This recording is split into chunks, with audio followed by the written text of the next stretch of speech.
사무엘상의 말씀과 사무엘하의 말씀을 주일 예배를 통해서 말씀을 나눈 지가 1년이 넘었습니다. 언제 끝나나 생각을 해보았는데 이제 오늘 사무엘서 마지막 장의 말씀을 들으면서 사무엘서를 우리는 마감하게 됩니다. 그동안 사무엘 상하서를 통해서 생명의 풍성한 양식을 허락해 주신 하나님께 감사를 드리면서 제가 이 사무엘 상하의 말씀을 선택하고 주일 예배의 말씀으로 드리게 된 것은 단 한 가지의 목적이었습니다. 그것이 무엇인가 하면 다윗의 믿음을 배우자. 다윗의 믿음을 배우자.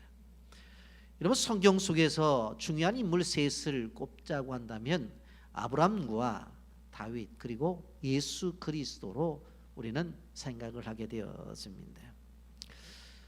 물론 이 사무엘 상하서를 공부하면서 이스라엘의 역사를 우리는 많이 배웠습니다. 그리고 다윗이 왕이 돼서 왕 노릇을 한 것을 보면서도 다윗 훌륭하구나 하는 것도 우리가 깨달아 알 수 있었습니다.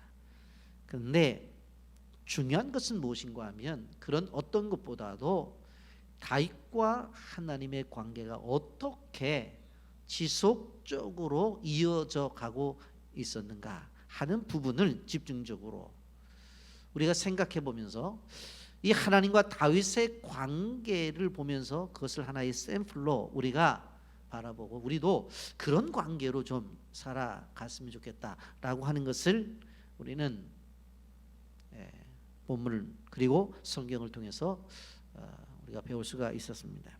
꼭 다윗뿐만 아니라 성경에 나타난 수많은 인물들을 우리는 그런 관점 속에서 보기를 원합니다. 다윗은 유다 지파의 왕이 된 7년을 포함해서 40년 동안 이스라엘을 다스리는 왕으로 제위한 것을 보게 됩니다. 오늘 본문은 그 다윗 왕이 40년 동안 왕위를 지내다가 마지막 때에 나타난 사건인 것을 보게 됩니다. 압살롬의 반란과 바로 세바의 반란도 다 진압을 해버렸어요. 이제 나라가 평안해졌어요. 그야말로 태평성대를 누렸습니다. 이제 감히 쳐들어오는 나라도 없어요. 그러니 얼마나 평안했어요. 그런데 어느 날 갑자기 다윗이 인구 조사를 하라고 명령을 내립니다.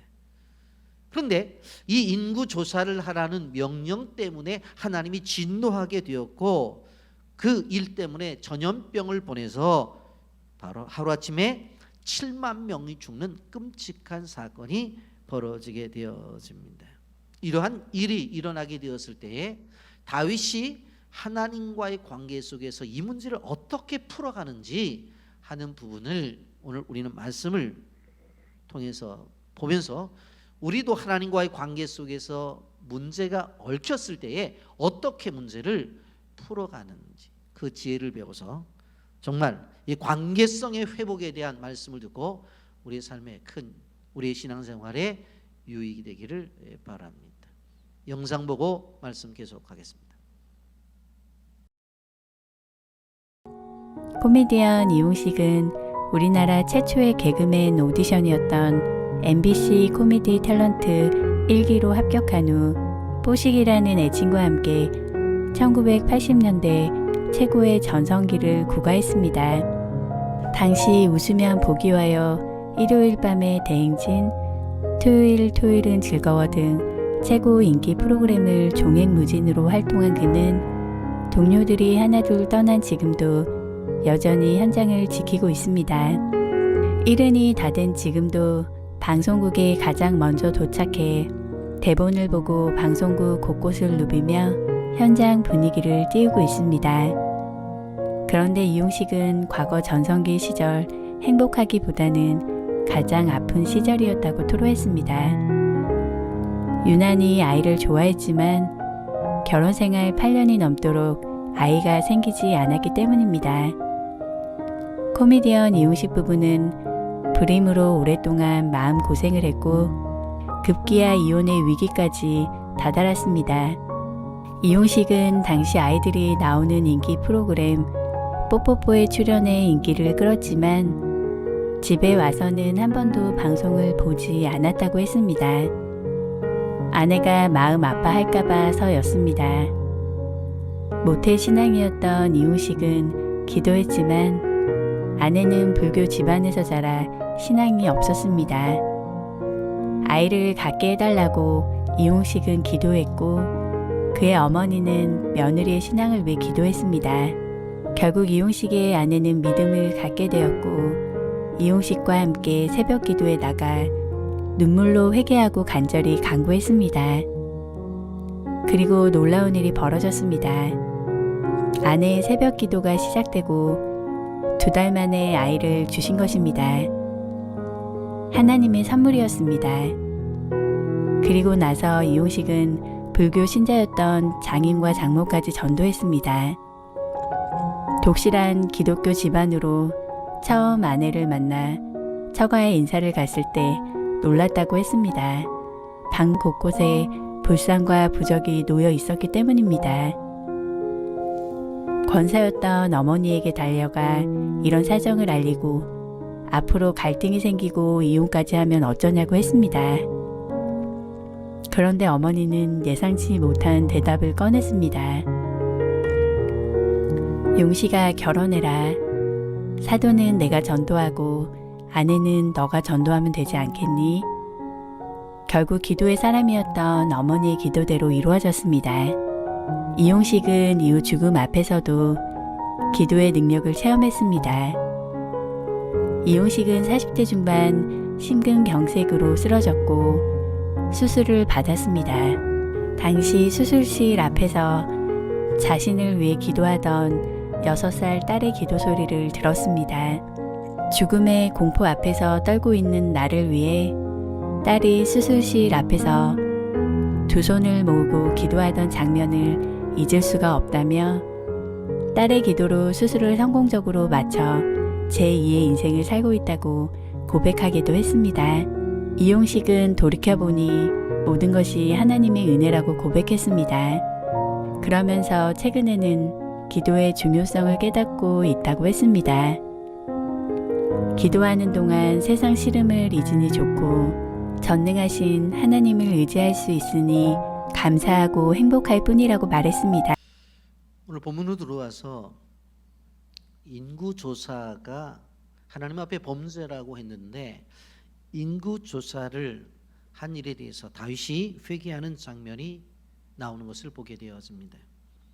1절 말씀 보면 여호와께서 다시 이스라엘을 향하여 진노하사 그들을 치시려고 다윗을 격동시키사 가서 이스라엘과 유다 인구를 조사하라 하신지라 이렇게 말씀하고 있습니다. 사무엘하 21장에 보면 3년 연속 기근이 들게 되어지죠. 그래서 나라가 고통 가운데 있었습니다.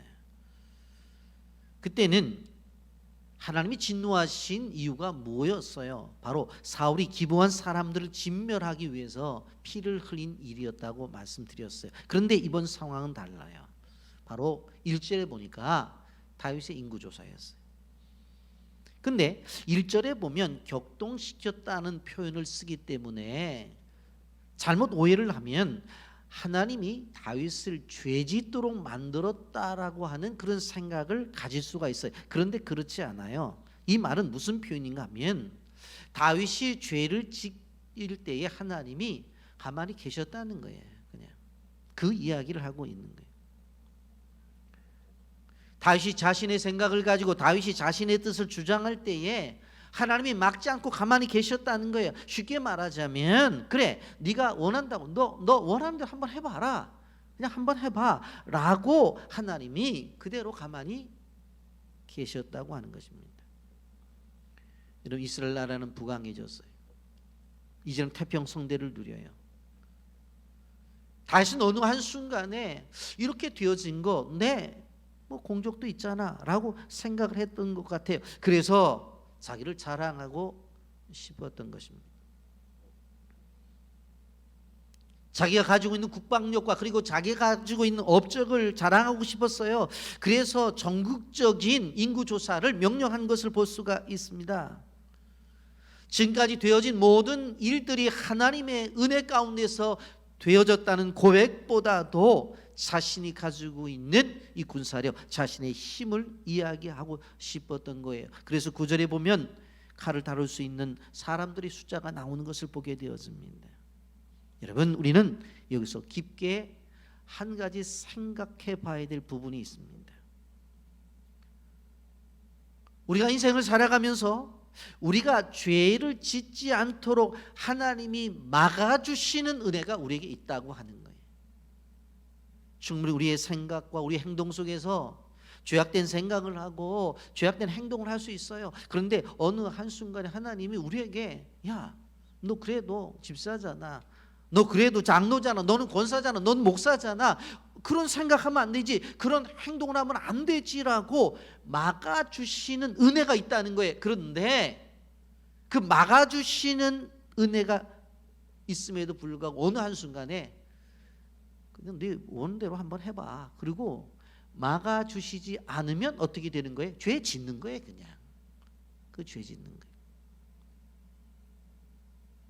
우리의 생활 속에서 하나님께서 이 막아주시는 은혜를 거두어 가신다고 한다면 우리는 범죄할 수밖에 없는 존재예요. 큰 죄에 빠질 수밖에 없는 존재예요. 그런데 이렇게 살아가는 이유가 뭐예요? 지금도 그 죄악을 막아주시는 은혜가 우리에게 있기 때문에 그러는 거예요.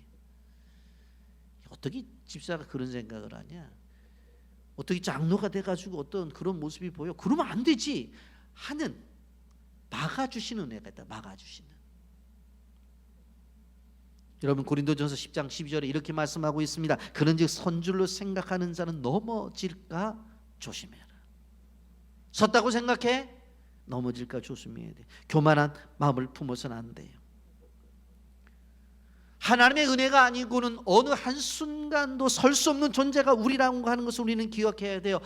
그렇기 때문에 어느 한순간에 하나님이 우리에게 주신 은혜를 거두어 가버리면 금방 우리는 마음이 교만해져서 죄에 빠진 그런 존재가 될 수밖에 없다고 하는 거예요. 2023년도를 우리가 이 새해를 열어가면서 하나님의 은혜를 더욱더 간구하는 그런 모습이 있기를 주님의 이름으로 축복합니다. 본문을 보면서 인구조사는 100% 다윗의 자유의지에 의해서 결정된 거예요. 누가 시킨 거 아니에요. 자기가 한 거지. 그렇기 때문에 전적으로 누가 책임을 져야 돼요? 다윗이 책임을 져야 되는 거예요. 그냥 하나님은 그가 가지고 있는 자유를 꺾지 않고 네 뜻대로 해보라고 그냥 하나님이 그대로 가만히 계신 거예요. 다윗이 군사령관 요압에게 이렇게 명령을 내립니다. 2절 보십시오. 이에 왕이 그 곁에 있는 군사령관 요압에게 이르되 너는 이스라엘 모든 지파 가운데 다니며 이제 단에서부터 부엘세바까지 인구를 조사하여 백성의 수를 내게 보고하라. 우리식으로 말하면 백두에서 한라까지, 저 백두산에서 한라산까지 인구 조사를 하라고 하는 거예요. 여러분, 인구 조사는 원래 제사장들이 했어요. 왜? 생명의 속전을 바치기 위해서. 하나님께서 주신 생명이 몇 명이 되는지, 그래서 실질적으로 제사장들 중심으로 인구조사를 하는데 여기 보니까 군사령관 요압에게 명령을 내려요. 무엇을 이야기하는 거예요? 이것은 신앙을 고백하는 목적이 아니라 군사를 생각하는 군사적인 목적을 가지고 시행했다고 하는 것을 암시하는 거예요. 그래서 요압이 반대하잖아요. 3절에 보세요. 요압이 왕께 아뢰되 이 백성이 열받으니 왕이 하나님 여호와께서 100배나 더하시게 하사 내 주 왕의 눈으로 보게 하시기를 원하나이다. 그런데 내 주 왕은 어찌하여 이는 일을 기뻐하시나이까. 아니 지금도 얼마나 좋아요. 그리고 하나님의 은혜를 주시면 하나님은 100배를 더 늘릴 수도 있는 분이에요. 그런데 왜 이렇게 숫자 세는 걸 갖고 기뻐하고 있느냐는 거예요. 이 요압이 답답한 거예요. 그리고 자기가 할 일이 아니잖아요. 지금 이게 하나님 주신 생명에 대해서 감사를 한다면 제사장들이 지파별로 수를 세든지 해야 되는데 자기 보고 세라는 거예요. 요압이 생각해 보니까 이거는 이유가 없는 거예요. 세금을 더 걷어들이려고 하는데 국고에 돈도 많이 있는데 병사를 모집하기 위해서? 아닌데 이것도 지금도 있는 군사들만 해도 충분한데 그러면 사는 사람들을 분산시키기 위해서? 그것도 아닌데 다 행복한데. 그래서 요압이 눈치를 챈 거예요. 아, 저 왕이 자신의 위대함을 나타난 그 허영심 때문에 그러는구나. 그래서 충원을 한 거예요. 어디 감히 밑에 있는 사람이 당 시대에서 이렇게 왕에게 이야기할 수 있겠어요. 그래서 역대상 21장 3절에 보게 되어지면 요압이 내 주께서 어찌하여 이 일을 명령하시나이까 어찌하여 이스라엘이 범죄하게 하시나이까. 이것은 범죄 행위입니다. 그런데 왜 범죄 행위를 명령합니까? 그때 다윗이 완강하죠. 역대상 21장 4절에 왕의 명령이 요압과 군대 사령관들을 재촉한지라 요압과 사령관들이 이스라엘 인구를 조사하려고 왕 앞에서 물러가니. 요압이 이래도 계속 하라는 거 재촉했어요. 그랬더니 아이고 가서 우리 시키는 대로 합시다 하면서 그들이 떠나서 이제 인구 조사하러 나가는 것을 보게 되었습니다.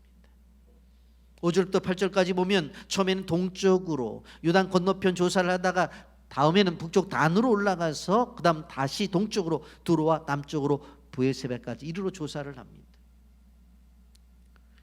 5절부터 8절을 보세요. 요단을 건너 갓 골짜기 가운데 성읍 아로엘 오른쪽 곧 아셀 맞은 쪽에 이르러 장막을 치고 길앗에 이르고 다딤 후시 땅에 이르고 또 냐 안에 이르러서는 시돈을 돌아 두로 견고한 성에 이르고 히윗 사람과 가나안 사람의 모든 성읍에 이르고 유다 남쪽으로 나와 브엘세바에 이르니라.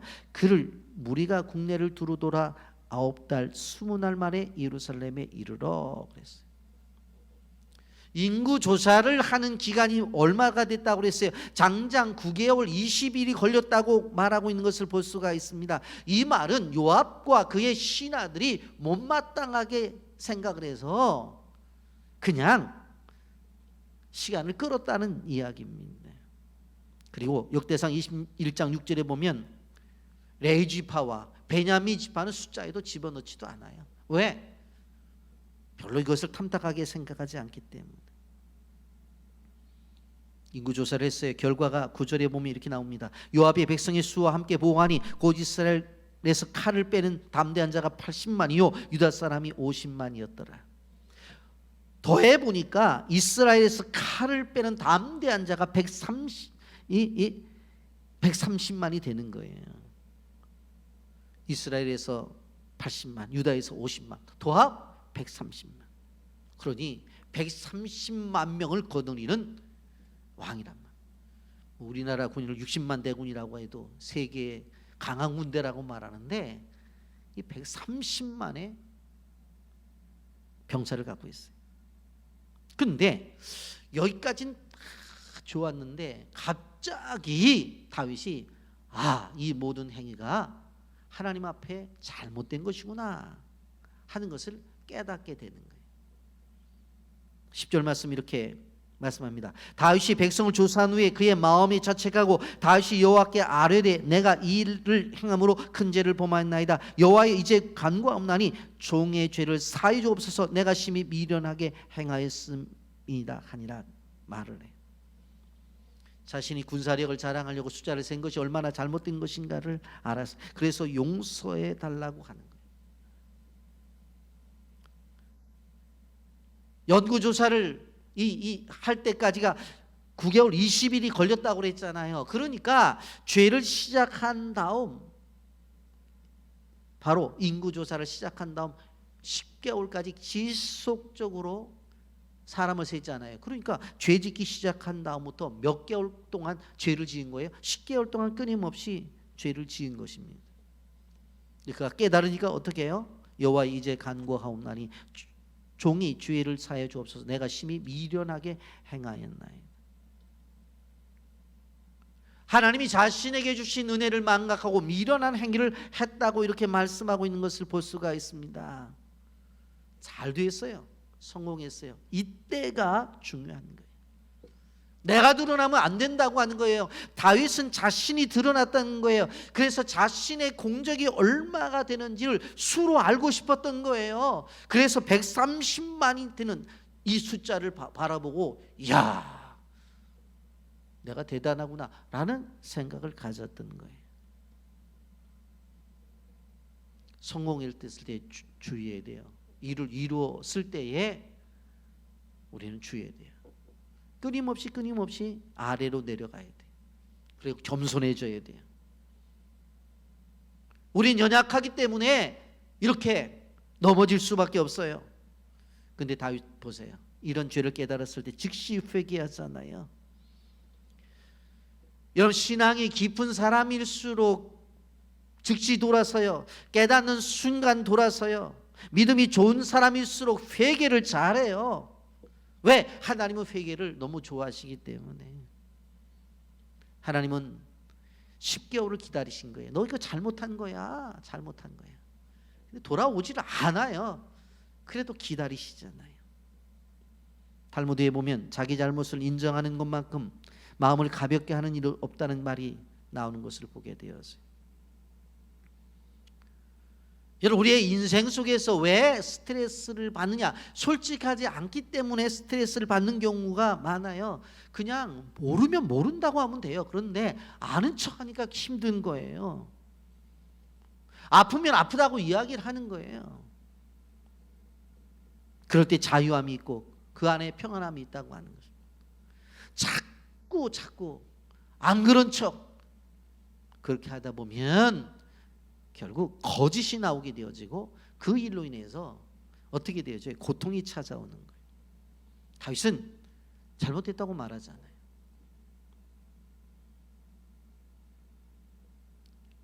그 다음에 생각해 볼 것은 하나님의 손에 빠진 다윗이라고 하는 것입니다. 무슨 내용과 하면 하나님 앞에 회개하면서 밤새 잠을 못 자고 뒤척이다가 일어났는데 하나님께서 선지자 갓에게 이야기를 하기를 뭐라고 말하냐면 다윗에게 전하라는 거예요. 12절 말씀입니다. 가서 다윗에게 말하기를 여호와께서 이와 같이 말씀하시기를 내가 내게 세 가지를 보이노니 너는 위하여 너는 그 중에 하나를 택하라. 내가 그것을 내게 행하리라 하셨다 하라 하시니라 그랬어요.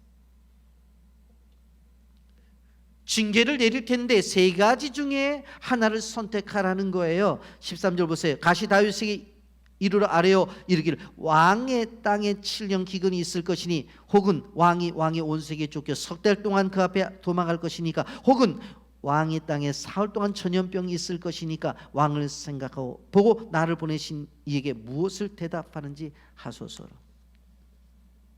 다윗이 범죄한 것을 하나님이 뭐라고 말해요? 갓 선지자를 통해서 세 개 중에 하나를 선택해라. 첫째는 이 나라에 7년 동안 기근이 드는 것, 그걸 선택하든지, 두 번째로 내가 원수에게 쫓겨가지고 석 달 동안 도망 다니는 것을 선택하든지, 아니면 세 번째로 이 나라에 사흘 동안 전염병이 발생하는 것, 무엇을 원하는지 생각해 보라는 거예요.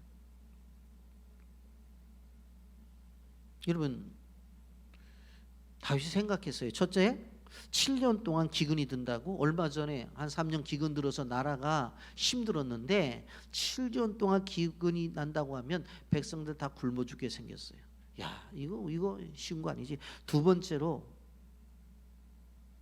원수에게 쫓겨 석 달 동안 망명가라고? 아니, 사울 왕에 쫓겨서 그 고생을 하고 아들한테도 쫓겨갖고 그 고생을 했는데 또 쫓겨다니라고. 그것도 기간이 3개월 동안 한다고? 근데 마지막에 보니까 뭐가 나와요? 전염병이 나오는데 3일 동안 한대요. 순간적으로 이게 제일 짧은 시간에 이루어지겠구나 하는 생각도 했었겠죠. 그런데 그것보다도 더 중요한 것은 오늘 14절에 보면 다윗의 마음이 담겨져 있어요. 다윗이 갓에게 이르되 내가 고통 중에 있도다 청하건대 여호와께서는 긍휼이 크시니 우리가 여호와의 손에 빠지고 내가 사람의 손에 빠지지 아니하기를 원하노라 하는지라 그랬어요. 자기가 망명의 생활을 하게 되면 자기가 알았잖아요. 사울의 손에 있었을 때도 경험해봤고 아들 압살롬의 손에 있었을 때도 경험했잖아요. 그 주변의 부하들의 손에 있었기 때문에 얼마나 피해 다녔어요. 그래서 이젠 사람의 손이 아니라 여호와의 손에 있는 게 낫겠다. 쉽게 말하면 죽여도 하나님이 죽이시고 살려도 하나님이 살리니까 하나님 내 인생 책임져라고 하는 게 낫겠다고 하는 거예요. 사람의 손에 자신의 인생이 붙잡혔을 때 얼마나 힘들었는지를 알았기 때문에 그래서 하나님 앞에 자기 인생을 맡기는 거예요. 시편 46편 1절에 하나님은 우리의 피난처시여 힘이시니 환난 중에 만날 큰 도움이라고 그렇게 말씀했어요. 징계를 받더라도 직접 받겠다는 거예요. 직접 받겠다. 사람을 통해서 받는 것이 아니라 직접 받겠다. 그래서 3일 동안의 전염병을 선택하는 거예요. 사울을 통해서, 압살롬을 통해서, 사람을 통해서가 아니라 직접 나는 받겠다. 그러면서 무슨 생각을 해요? 긍휼이 많으신 하나님이 그래도 그 심판 속에 사랑이 나타나겠지. 그래서 선택했는데 아침부터 전염병이 나와서 이 부활 새벽까지 7만 명이 죽어요. 여러분 생각을 해보세요. 장병 130만이 있다고 자랑을 했는데 하루 만에 그 가운데 7만 명이 죽었으니까 놔두면 이거 엄청난 병사가 죽게 생겼어요. 자랑거리가 무색하잖아요. 15절 16절 말씀 보십시오. 이에 여호와께서 그 아침부터 정하신 때까지 전염병을 이스라엘에게 내리시니 단에서부터 부엘세바까지 백성이 죽은 자가 7만 명이라. 전사가 예루살렘을 향하여 그의 손을 들어 멸하려 하더니 여호와께서 이 재앙을 내리심을 뉘우치사 백성을 멸하는 천사가 이르되 족하다 이제는 내 손을 거두라 하시니 여호와의 사자 여부수 사람 아나라우나의 타작 마당 곁에 있는지라. 계속해서 심판이 진행되고 있어요. 그런데 죽음을 가지고 온 전사가 계속 일을 진행하려고 했더니 하나님이 야 됐다 그만하라. 자신의 뜻을 돌이키신 거예요. 왜 그럴까요? 사랑의 하나님이기 때문에, 긍휼의 하나님이기 때문에. 여러분 죽어갈 때에 단순히 혼자의 죽음입니까? 아버지 왜 돌아가셨냐고, 엄마가 왜 죽었냐고, 내 아들이 왜 죽었느냐고 하면서 그 통곡의 소리, 7만 명이 죽었으면 결국은 무엇입니까? 7만 가족이 지금 고통을 당하잖아요. 하나님이 됐다고 됐다. 족하다. 이제는 내 손을 거둬라. 이것이 하나님의 마음이에요. 이것이 자식을 가지고 있는 부모의 마음이고 이것이 백성들을 바라보고 있는 하나님의 마음이에요. 징계를 하면서도 그 징계 속에 담겨져 있는 우리를 향한 긍휼과 우리를 향한 사랑을 우리는 봐야 되는 거예요. 하나님은 회개하는 자에게 이런 사랑을 베풀고 회개하는 자에게 긍휼을 베풀어 주시는 거예요. 여러분,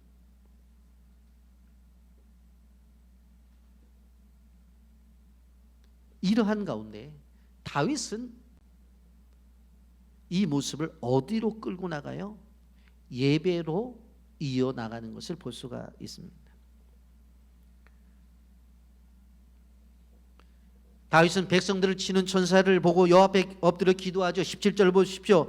다윗이 백성을 치는 천사를 보고 곧 여호와께 아뢰어 이르되 나는 범죄하였고 악을 행하였거니와 이 약물이는 무엇을 행하였나이까? 청하건대 주의 손으로 나와 내 아버지 집을 치소서 하니라. 이 집 저 집에서 울음소리가 나오고 이 사람 저 사람이 쓰러지는 걸 보는 거예요. 보니까 천사가 그러고 있어요. 다윗이 그 천사를 보면서 하나님 앞에 뭐라고 소리 지르며 기도해요? 내가 범죄를 했다고, 우리 집안이 그랬는데 왜 저 집안에 이런 일이 벌어져야 되고 저 사람이 죽느냐고. 주의 손으로 나와 내 아버지 집을 쳐라. 너무 가슴이 아팠어요. 자신의 죄 때문에 죽어가고 있는 백성들이 너무나 가슴이 아팠던 거예요. 여러분, 이것이 진정한 지도자의 모습입니다. 내가 범죄했다는 거예요. 내가 악을 행했다는 거예요. 그렇기 때문에 나를 벌해달라고 하는 거예요. 어떤 발도 달게 받겠다는 거예요. 이것이 참된 지도자의 모습이라고 하는 거예요. 그 모습은 자기는 벌을 받지만 백성들은 용서해달라고 하는 뜻이 있어요. 그 내용이에요. 그 기도 속에 뭐가 있는 거예요? 하나님을 향한 긍휼과 사랑을 기대하는 거예요. 내가 잘못했는데 왜 쟤들이 혼나야 돼요? 내가 잘못했는데 왜 저 집안이 이렇게 어려움을 당해야 돼요? 나를, 그리고 우리 가정을 벌 주고 저 가정들은 놔달라는 거예요. 여러분, 믿음의 가정들과 믿음의 지도자들은 이런 모습이 있어야 돼요. 가정에 어려움이 있었을 때에 부모가 먼저 회개를 해야 되고, 교회 지도자들도 교회에 어려움이 있을 때 그 지도자들이 먼저 하나님 앞에 엎드려야 되고, 나라의 지도자들이 어떻게 해요? 나라에 어려움이 있을 때마다 엎드려야 돼요. 그런데 지금 보게 되어지면 서로 탄만하고 있는 모습이 우리나라의 모습이잖아요. 이때 이러한 상황 속에서 다윗이 백성들을 향해서 중보 기도를 하잖아요. 나를 해하고 우리 집안을 해하고 저들을 살려달라고 그렇게 이야기하잖아요. 그때에 그 기도를 하나님이 들으셔요. 듣고서 선지자 가덱에 가서 뭐라고 말하냐면, 다윗에게 가서 이렇게 얘기를 하래요. 그게 18절이에요. 이날에 가시 다윗에게 이르러 그에게 아뢰되 올라가서 여부수 사람 아라우나의 타작마당에서 여호와를 위하여 제단을 쌓으소서 하매. 너 올라가서 아라우나의 타작마당에 가서 빨리 예배를 드려. 이 문제 해결 받으려면 앉아서 하나님, 제가 잘못했습니다. 그러니 저 사람들 용서해 주세요. 우리 집안이 잘못했습니다. 저 집안 용서해 달라요. 그렇게 기도하니까 그 문제의 해결을 어떻게 하시는 줄 아세요? 예배로 문제를 해결하는 거예요. 예배. 가선지자가 나와서 얘기하는 거예요. 이날에 가시 다윗에게 이르러 그에게 이르되 올라가서 여부수 사람 아라우나의 타작마당에서 여호와를 위하여 제단을 쌓으라. 예배드리라는 거죠. 그런데 그 장소가 어디예요? 아라우나의 타작마당. 하나님의 화해의 방법을, 하나님과의 관계 속에서 화해의 방법을 가르쳐 주셨어요. 그것이 뭐예요? 예배예요. 예배. 제가 늘 말씀드리잖아요. 예배가 답이라고. 근데 장소가 어디예요? 아라우나의 타작마당이었어요. 그 아라우나의 타작마당이 어딘 줄 아세요? 바로 1000년 전에 아브라함이 이삭을 바쳤던 장소예요. 그 장소가 어딘 줄 아세요? 나중에 솔로몬이 성전을 지은 장소예요. 그 장소가 어딘 줄 아세요? 나중에 예수님이 십자가에 죽으신 장소예요. 그러니까 지금 말로 말하자면 바로 하나님의 임재가 나타나는 그 현장, 그 장소가 있다는 거예요. 가장 쉬운 표현으로 말하면 교회를 이야기해요. 교회. 후에 이곳에 솔로몬 성전이 세워지죠. 역대하 3장 1절 말씀을 보세요. 솔로몬이 예루살렘 모리아산에 여호와의 전 건축하기를 시작하니 그곳은 전에 여호와께서 그의 아버지 다윗에게 나타나신 곳이요 여부수 사람 오르난의 타작마당에 다윗이 정한 곳이라 그랬잖아요. 보세요. 아라우나의 타작마당.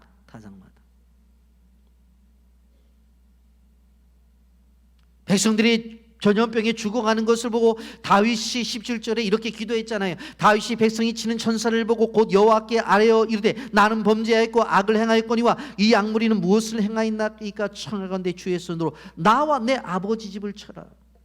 나와 내 아버지 집을. 근데 그 상황 속에서 16절에 보면 천사가 예루살렘을 향하여 그의 손을 들어 멸하려 하더니 여호와께서 이 재앙 내리심을 뉘우치사 백성을 멸하는 천사에게 이르되 족하다 이제는 내 손을 거두라 하시니 여호와의 사자가 여부수 사람 아라우나의 타장 곁에 서 있더라. 아라우나의 타장 곁에 왜 서 있을까요? 예배 드리면 예배 받으시려고 서 있는 거예요. 지금 이게. 그래서 워낙은 3일 동안 재앙을 내리겠다고 했는데 하루 만에 끝난 거예요. 그냥 이것이 끝난 거예요. 왜 끝났어요? 지금 다윗이 하나님 앞에 긍휼의 기도를 드리고 있잖아요. 그리고 그 책임이 누구에게 있다고? 나에게 있다고 하잖아요. 이게 바른 기도예요. 역다상 21장에 가보면 이것이 오르난의 타작마당이라고 하는데 아라우나라고 하는 것은 여부수식 이름이고, 아라우나는 바로 이 여부수식 이름이고, 오르나는 히브리식 발음이에요. 똑같은 장소예요. 똑같은 장소. 이제 예배를 드리려고, 이제 왜 예배를 드리라고, 예배를 드리려고 갔다 오니 아라우나의 타작 마당으로 가니까, 아라우나가 뭐라고 말하냐면, 땅도 그냥 사용하시고 여기 소도 번제물도 있고 장작도 있으니까 다 그냥 쓰시라는 거야. 그냥 쓰시라고, 돈 필요 없다고 그러는 거예요. 그랬더니 다윗 왕이 뭐라고 말해? 24절 보세요. 왕이 아라우나에게 이르되 그렇지 아니하다. 내가 값을 주고 내게서 살이라. 값 없이는 내 하나님 여호와께 번제를 드리지 아니하리라 하고, 다윗이 은 50세겔로 타작 마당과 소를 사고 그랬어요. 그냥 준다고 해서 한 것이 아니라 값을 지불해요. 은 50세겔. 이제 이 타작마당이 나중에 예루살렘 성전의 터전이 된다고요. 역대상 22장 1절을 보세요. 다윗이 이르되 이는 여호와 하나님의 성전이요 이는 이스라엘의 번제단이라. 다시 한번 읽어드립니다. 역대하 3장 1절. 솔로몬이 예루살렘 모리아산에 여호와의 전 건축하기를 시작하니 그곳은 전에 여호와께서 그의 아버지 다윗에게 나타난 것이요 여부스 사람 오나단의 타작마당에 정한 것이라. 그래서 예배를 드렸어요. 예배를 드렸더니 어떠한 결과가 나타나느냐? 사무엘하 24장 25절 보세요. 다 같이 읽어봅니다. 시작. 그곳에서 여호와를 위하여 제단을 쌓고 번제와 화목제를 드렸더니 이에 여호와께서 그 땅을 위한 기도를 들으심에 이스라엘에게 내리는 재앙이 그쳤더라. 아멘. 따라서 하세요. 재앙이 그쳤더라. 더 크게 하세요. 재앙이 그쳤더라. 여러분 아멘. 오늘 설교 제목이에요. 오늘 설교 제목입니다. 재앙을 이기는 것이 예배고 재앙을 그치게 하는 게 예배예요. 나의 인생의 삶 속에서 왜 어려운 일이 찾아오지? 어떻게 생각해 보면 너무나 힘이 들어서 이건 나를 향한 재앙이고 우리의 가정을 향한 재앙이고 우리 교회를 향한 재앙이라고 생각할 때가 있어요. 그런데 그것을 해결하는 방법은 오직 한 가지. 뭐예요? 뭐예요? 예배.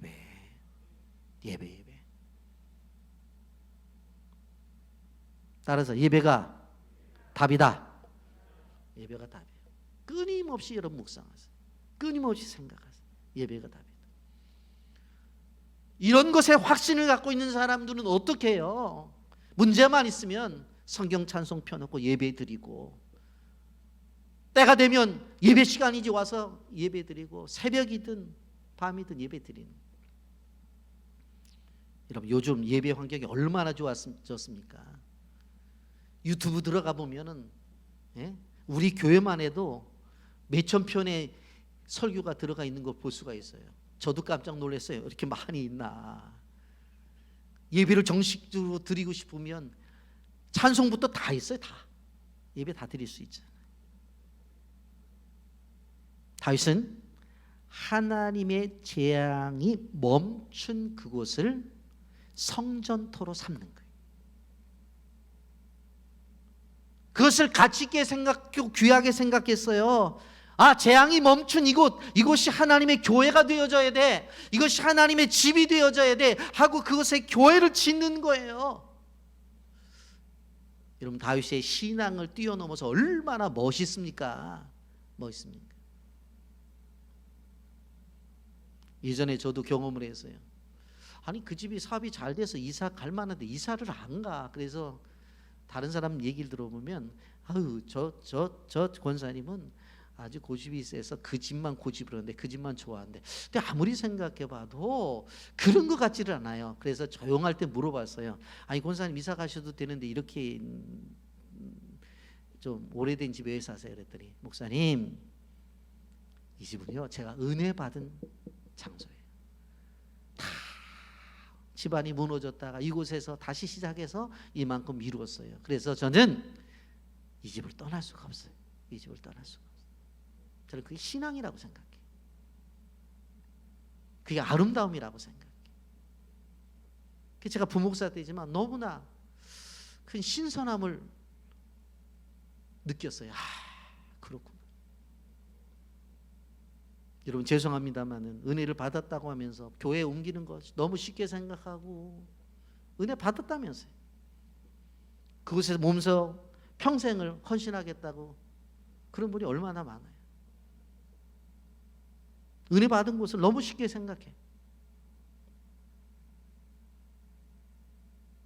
여러분, 우리가 사무엘 상하를 마치는 것을 어떻게 맞추는가를 봐야 돼요. 사무엘하는 재앙이 멈춘 장소에 하나님의 터를 정하고 그곳에 예배를 드리는 것으로 마치고 있어요.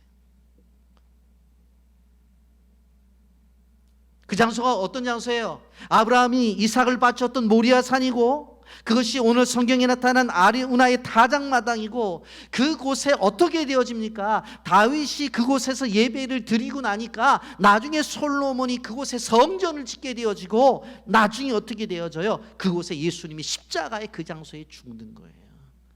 은혜의 장소는 끊임없이 은혜가 은혜를, 은혜가 은혜를, 은혜가 은혜를 이어간다는 것을 여러분들 기억하셔야 돼요. 너무 새 것 좋아하지 마세요. 가장 우리에게 중요한 것은 뭐예요? 은혜를 만든 그 장소가 중요한 거예요. 그렇게 우리가 생각을 해보세요. 그러면 사무엘 상하 모든 이야기가 무엇을 이야기하고 있는 거예요? 성전 되신 예수님의 이야기를 하고 있다고 하는 것입니다. 인간이 죄를 지었어요. 그 죄 때문에 인간을 향한 하나님의 진노가 임했죠. 그런데 그 진노를 막으신 게 누구예요? 예수 그리스도께서 이 땅에 오셔서 십자가의 죽으심으로 말미암아 그 진노가 멈춰졌잖아요. 우리를 향한 진노는 어디에서 멈춰졌어요? 십자가상에서 멈춰진 거예요. 그래서 늘 우리는 그 주님을 묵상하며 살아가는 거예요. 이제 말씀을 정리합니다. 나의 아라우나의 타작마당은 어딘가?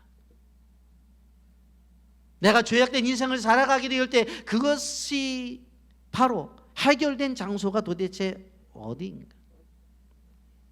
그것은 바로 다름 아닌 십자가라고 하는 생각을 생각하면서, 십자가만이 하나님과 우리와의 관계 속에서 죄악의 문제를 해결해 주시고 모든 것들을 우리에게 자유를 주고 축복을 준다는 사실을 기억하시기를 바랍니다. 주님만이 우리와 우리의 가정과 교회를 건져주시고, 한국교회를 건져주시고, 이 나라를 건져주신다는 사실을 기억하시기를 바랍니다. 그래서 끊임없이 십자가를 통한 주의 은혜를 간구하며 살아가는 주의 백성들이 되기를 예수님의 이름으로 축복합니다. 아멘.